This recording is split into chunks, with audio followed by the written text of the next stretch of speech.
বানাই দিছে, এইটা কল্পনারও আসলে মানে কল্পনাতীত যে একেবারে সমস্ত পাথর। এবং কারা নিয়েছে? কাউকে ইজারা দেয় নাই, লিজ দেয় নাই, অনুমতি দেয় নাই। তাহলে ওইখানে এখন আর্মি আছে, আমাদের ফিল্ডে পুলিশ আছে, র্যাব আছে, বিভিন্ন ধরনের ফোর্সেস আছে। এমনকি আমাদের এই যে পরিবর্তনের নায়কেরা সব জায়গায় ছাত্র যুবক তরুণরা, অনেকে মব বলছে, অনেকে প্রেশার গ্রুপ বলছে, তারা আছে। তারাও তো বাধা দিতে পারতো, ভাই এইটা এলাকার টুরিস্ট কিংবা ইকোসিস্টেমের জন্য এটা গুরুত্বপূর্ণ। এইভাবে তো আপনারা একেবারে সবকিছু দোয়া করে ফলাইতে পারেন না। কিন্তু দেখা গেল কেউই আসলে কিন্তু ওইখানে যখন এই সর্বনাশ হয়ে যাচ্ছে কেউ ওইভাবে প্রতিবাদ করে নাই, কিন্তু যখন কাম শেষ তখন সবাই আওয়াজ তুলছে। তো সেই জায়গা থেকে বলবো যে দুর্বল সরকার না সবল সরকার, এই একটা ঘটনা তো দেখা যায়। আরো অনেকগুলো ঘটনা আছে, আমি বলতে চাই না। তো আমি আজকে শিক্ষার্থীদের প্রোগ্রাম, যেহেতু এইখানে জগন্নাথ বিশ্ববিদ্যালয়ের আজকের যে প্রোগ্রাম, এখানে বিভিন্ন ছাত্র সংগঠনের নেতৃবৃন্দ ছিলেন। আমার ব্যক্তিগত উপলব্ধি যে একটা এই গভর্নমেন্টের ট্রানজিশনের পরে তো একটা পলিটিক্যাল গভর্নমেন্ট আসবে। সেই ক্ষেত্রে কলেজ এবং বিশ্ববিদ্যালয়গুলোতে যদি ছাত্র সংসদ না থাকে, তাহলে ওই পূর্বের অপরাজনীতি এবং অসুস্থ রাজনীতি কামব্যাক করবে। আমরা মনে করি যে ছাত্র সংসদ নির্বাচন প্রকৃত মেধাবীদের সৃজনশীল এবং মেধাভিত্তিক একটা রাজনীতি করার জায়গা, যেই মেধার মূল্যায়নের দাবিতে আমরা কোটা সংস্কার আন্দোলন করেছিলাম 2018 থেকে 24। এবং নাসির স্যার এখানে আছেন, আপনারা যারা নবীন শিক্ষার্থী তারা অনেকে নাও চিনতে পারেন। আবার যদি কেউ ওই সময় সোশ্যাল মিডিয়াতে অ্যাক্টিভ থাকেন, জগন্নাথ বিশ্ববিদ্যালয়ের সব শিক্ষকদের প্রতি আমাদের সম্মান আছে, তার মধ্যে একজন শিক্ষক, তার কথা নাম উল্লেখ করতে হয়। আমি যখন ভাইস চ্যান্সেলর স্যারের রুমে কথা বলছিলাম, স্যারের এখানে সহকারী প্রক্টর 2-3 জন ছিলেন, তারাই বলছিলেন যে স্যার 2012 সালে হল আন্দোলন থেকে শুরু করে সমস্ত জায়গায় উনি ছাত্রদের সাথে ছিলেন। এবং 18 সালে আমরা দেখেছি ছাত্রদের মতো তার পিঠ কিভাবে রাবার বুলেটে ঝাঁঝরা হয়েছিল। ছাত্রদের পাশে থাকার কারণে তাকে তখন চাকরি থেকে অব্যাহতি দেওয়া হয়েছিল। একজন শিক্ষক এইরকমের একটা অপমান, এবং এটা তার জন্য হঠাৎ করে একটা কষ্টকর। সেই সময়ে ছাত্ররাও ব্যাপক প্রতিবাদ করেছিল। ওই আমাদের দেশে হয় যেটা, একটা আন্দোলন যখন তুঙ্গে থাকে তখন সবকিছু মেনে নেয়, আন্দোলন যখন আবার ডাউনফল করে তখন আর ভুলে যায়। তো স্যারের তখন বলেছিল চাকরির বিষয়ে ব্যবস্থা নেই, ইতিবাচক পদক্ষেপ। পরে আপনার আর এটা বিবেচনা করে নেই। 5ই আগস্টের পরে হয়তো সে জয়েন করেছে। আমি স্যারকে ধন্যবাদ এবং কৃতজ্ঞতা জানাই, কারণ আমরা যখন আজকের এই প্রেক্ষাপটে দাঁড়িয়ে কথা বলছি, এই প্রেক্ষাপট তৈরির পেছনে অবশ্যই আমাদের প্রথমে আমরা অবশ্যই আমাদের সমস্ত কৃতজ্ঞতা সেই সমস্ত শহীদদের যারা জীবন দিয়েছেন, প্রাণ দান করেছেন, এবং যারা এখনো আহত পঙ্গুত্ব বরণ করে শারীরিক কষ্ট নিয়ে বেঁচে আছেন। এই বিশ্ববিদ্যালয়েরই সাজিদ কিংবা অন্যান্য বিশ্ববিদ্যালয়ের কিংবা সাধারণ মানুষ অনেকে জীবন দিয়েছে। পাশাপাশি এই প্রেক্ষাপট তৈরিতে ওই যে খাদিজাতুল কুবরার কথা হতে পারে সে রাজপথে কোনো লড়াই করে নাই, কিন্তু তার উপরে যে নিপীড়নটা হয়েছে এইটা কিন্তু অনেক মানুষকে এই সরকারের বিরুদ্ধে দাঁড় করিয়েছে যে না এইটা হতে পারে, এটা আমরা সমর্থন করতে পারি না। এইভাবে এই ফ্যাসিবাদের 16 বছরের কার্যত ক্রমাগত অত্যাচার, নির্যাতন, নিপীড়নে মানুষকে আসলে ঐক্যবদ্ধ করেছিল। এবং এইখানে আমি একমত, আমাদের আরও 2জন নারী শিক্ষার্থী তাদের বক্তৃতায় বলেছিল এইটা জুলাই বিপ্লব বলবো না, গণ অভ্যুত্থান। শুরু থেকেই যখন এটা নিয়ে অনেকে ডিবেট করছিল, আমি পরিষ্কারভাবে আমার স্ট্যান্ড ছিল এইটা বিপ্লব না, এটা একটা গণ অভ্যুত্থান। একটা ফেসিবাদী কর্তৃত্ববাদী সরকারের ক্রমাগত অত্যাচার, নির্যাতন, নিপীড়ন এবং পুরো রাষ্ট্রযন্ত্রকে জনগণের বিরুদ্ধে লেলিয়ে দেওয়ার ফলে জনগণ সেই সরকারের পতনের জন্য রাজপথে নেমে এসেছে। এইটা একটা গণ অভ্যুত্থান। সেই গণ অভ্যুত্থানের পরে পৃথিবীর বিভিন্ন দেশে যে ধরনের একটা পরিবর্তন হয় রাষ্ট্র কাঠামোতে, অর্থনৈতিক সামাজিক ব্যবস্থায়, আমরা এখানে 1 বছরে খুব বেশি পরিবর্তন দেখতে পাইনি। তাহলে কি তাই বলে আমরা হতাশ হয়ে যাব? তাহলে আমাদের এইটা মনে হয় যে হতাশ হলে চলবে না, যেটা রাইসুল ইসলাম নয়ন ভাই বলছে, man is not made for defeat, যেটা আপনার ওই the old man and the sea, Ernest হেমিংয়ের বিখ্যাত লাইনের মতো, যে a man can be destroyed but not defeated. মানুষ পরাজিত হয় না, আমরা পরাজিত হব না।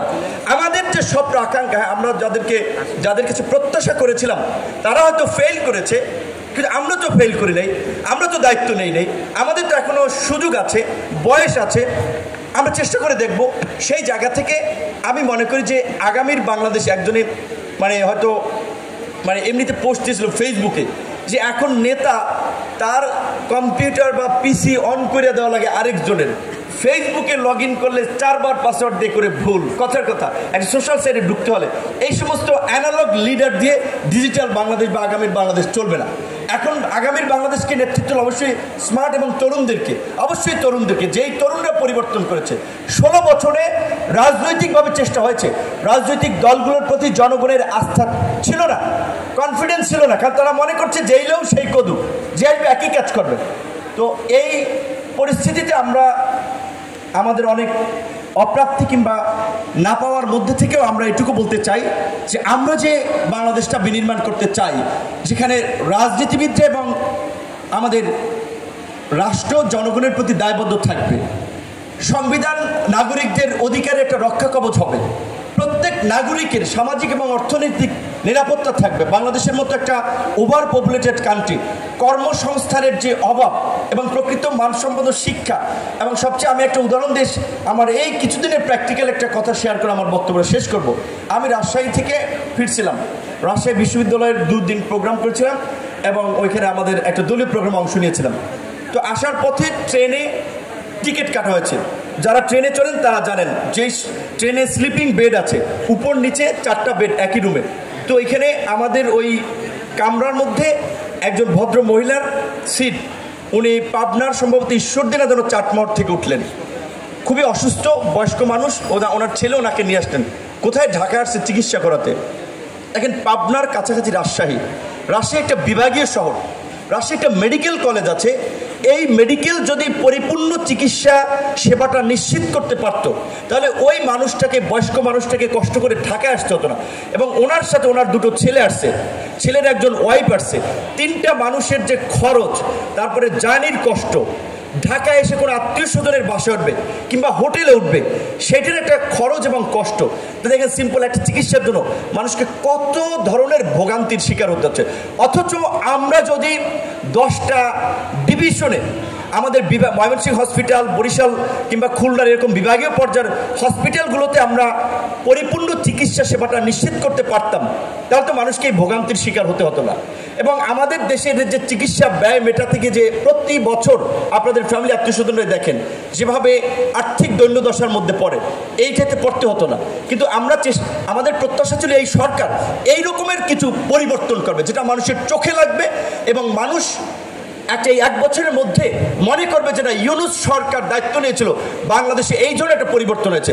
নিরাপদ সড়ক আন্দোলনে দেখেছিলেন আমাদের কিশোর ভাই বোনেরা একসারি অ্যাম্বুলেন্সের জন্য, একটা লেন মানুষ হেঁটে যাওয়ার জন্য, একটা লেন রিক্সার জন্য, এবং ওই আন্দোলনই প্রথম তারা প্ল্যাকার্ড তুলেছিল, রাষ্ট্র সংস্কার চলছে, এবং ক্ষমতাকে চ্যালেঞ্জ করেছিল, প্রশ্ন করেছিল। প্রধানমন্ত্রীর কার্যালয়ের গাড়িতে লিখে দিয়ে প্রশ্নবোধক চিহ্ন দিয়ে মার্কার দিয়ে যে প্রধানমন্ত্রীর লাইসেন্স কোথায়। সো আজকের এই গণ অভ্যুত্থানের এখন ঘোষণাপত্র অনেকে বলছে 47-এর কথা থাকতে হবে, 71-এর কথা, 90-এর কথা। অবশ্যই ইতিহাস মানুষকে অনুপ্রাণিত করে, অস্তিত্বের জন্য আমরা ইতিহাসের কাছে যাই, কিন্তু এই জুলাইয়ের প্রেক্ষাপট তৈরিতে সবচেয়ে কার্যকর বা সবচেয়ে গুরুত্বপূর্ণ ভূমিকা বা প্রেক্ষাপট ছিল 16 বছরের এই একদলীয় শাসনের, ফ্যাসিবাদী শাসনের নিষ্ঠুর নির্যাতন, নিপীড়ন, এবং তার মধ্যে দিয়ে অরাজনৈতিক তরুণদের 2টো আন্দোলন, নিরাপদ সড়ক এবং কোটা সংস্কার আন্দোলন। আজকে রাইসুল ভাই এখানে আছে বা যারা আছে, কিংবা ঢাকা বিশ্ববিদ্যালয়ে আজকে উপদেষ্টা পরিষদ থেকে বাকসাস কিংবা এনসিপির অনেককে যাদের দেখেন, তাদের মোস্ট অফ দেম লিডার এই আন্দোলন থেকে হচ্ছে তাদের উত্থান। সো আমরা আশা করি যে আমাদের সেই তরুণ বন্ধুরা তরুণদের প্রতি দায়বদ্ধ থেকে তাদের চাওয়া পাওয়াকে ধারণ করেই আগামীর বাংলাদেশ বিনির্মাণে এগিয়ে যাবে।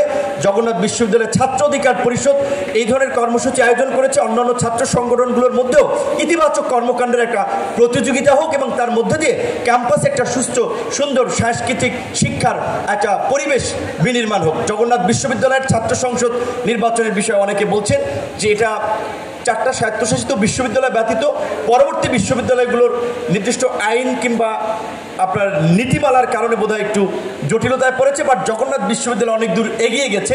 আমাদের প্রত্যাশা থাকবে এই ইন্টারিম গভর্নমেন্টের সময়, বিশেষ করে জাতীয় নির্বাচন যেহেতু ফেব্রুয়ারিতে, অন্তত অক্টোবর নভেম্বরের মধ্যে যেন জগন্নাথ বিশ্ববিদ্যালয়ের ছাত্র সংসদ নির্বাচন হয় এবং শিক্ষার্থীরা তাদের একটা নির্বাচিত প্রতিনিধি পায়। দ্বিতীয়ত এই কিছুদিন আগে আপনারা যে আন্দোলন করেছেন এই জন্য আপনাদেরকে আসলে অনেক ধন্যবাদ এবং স্যালুট, এবং শিক্ষার্থীর পাশাপাশি শিক্ষকদেরকেও। ওই রাজশাহী বিশ্ববিদ্যালয়ে গিয়েছিলাম, প্রথমেই জোহা স্যারের মাজার, তো জোহা স্যারের কথা আমরা জানি, সেখানে ছাত্রদেরকে প্রোটেকশন করার জন্য তিনি নিজেই বুলেটের সামনে দাঁড়িয়ে গিয়েছিলেন যে তোমার বুলেট ছাত্রদের গায়ে লাগার আগে আমার বুকে লাগবে। সো জগন্নাথ বিশ্ববিদ্যালয়ের কিছুদিনের আন্দোলনে আমরা যে ধরনের শিক্ষক চাই, যাদেরকে দেখলে আমাদের মাথা অবনত হয়ে যাবে, শ্রদ্ধায় ভক্তিতে বিনয়ী চেহারা প্রত্যেকের আসলে অটোমেটিক্যালি ফুটে উঠবে, সেই আন্দোলনে আমরা দেখছিলাম শিক্ষকরা অনেক ক্ষেত্রে তারা অসম্মানিত হয়েছেন, কিন্তু আপনাদেরকে ছেড়ে যান নাই। এবং ছাত্র শিক্ষকদের সমন্বিত এই প্রচেষ্টায় আপনাদের যে একটা সফলতা এসেছে, দ্বিতীয় ক্যাম্পাসের অগ্রগতি সহ শিক্ষার্থীদের আবাসিক বৃত্তির বিষয়ে ঝুলে আছে, এইটা এই দেশের আমরা